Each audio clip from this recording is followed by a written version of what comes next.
Today is a review of dative verbs before we take our chapter test this week. And looking at your homework, there was a lot of mistakes. This was from the first half of the chapter, and I've been saving this so it's fresh in your minds right before the chapter test. First of all, a quick review of dative case. You should know by now the articles in dative, dem, der, dame, dane, or einem, einer, einem, und keinen. And you should be familiar with dative pronouns, mir, dir, ihm, ihr, ihm, uns, euch, ihnen, and ihnen, as in me, to you, to him, to her, to us, to you, and to them. Those should be familiar to you. When you use a sentence with a dative verb in it, there needs to be a dative object that follows. And if you look at the majority of the answers on your homework, and I speak as the whole class, but I know there's some individuals that get this. There needs to be a dative object in your sentence, okay? For example, you have to, if you're going to say he follows the man is the dative object, and it has to be in the dative case, dem Mann.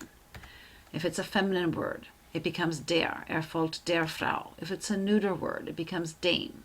And if it's plural, it's dane, okay, with an N on the end of it. You don't always have to use nouns. You can also use pronouns. You could use any pronoun that's dative.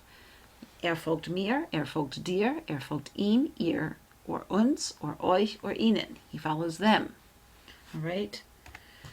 Here's another common mistake that I saw in your papers. This question might have been asked, how does something fit? Okay, and you had to put in, most of you just wrote in the something, which is in red because it's wrong. Okay, wie passt das Kleid? It's okay to say that, but there's no dative object. The Kleid is not dative. The Kleid is fitting. That's the subject. That's the der, die, das word. Okay? But where's the dative object? Who's it fitting? Most of you did not include the person that it's fitting. A better response might be, wie passt dem Mädchen das Kleid? The dress is fitting the girl. How does it fit the girl? Wie passt der Lehrerin das Kleid? How does the dress fit the teacher, the female teacher? And so it becomes der Lehrerin. But you have to have the person in the sentence to reflect the dative case with these dative verbs. If I have an object like der Hut, how does the hat fit? The hat is fitting. That's the subject. That's the der, die, das. But the person that it's fitting is the dative object. Wie passt dem Vater der Hut? Oder dem Sohn. But it has to be dative in there. You could also use a pronoun in place of those nouns. Wie passt mir der Hut? Wie passt ihm der Hut? Keep in mind, I just don't always want to see the same words repeated.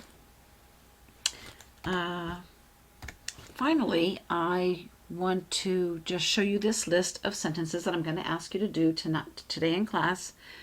These are right off your review guide. They are good examples for before the test. And when you complete them, I'm going to ask you to submit them via Schoology as an assignment. And download the file, type in your answers, and submit it back to me. And make sure that every sentence has a dative object in it. All right. Be careful. Some sentences, like number 2, will have 2 things in it, but only one being dative. Not just wie gefällt dir das Auto? Don't steal my example. How is the car pleasing to you? You can use something other than dir. Wie gefällt deiner Mutter das Auto? Wie gefällt deinem Vater das Auto? But there has to be a person and the object. In number 5, you'll have a person that's dative and also an object. How does something taste? To whom? All right. In number 7, you'll have an object and a dative person.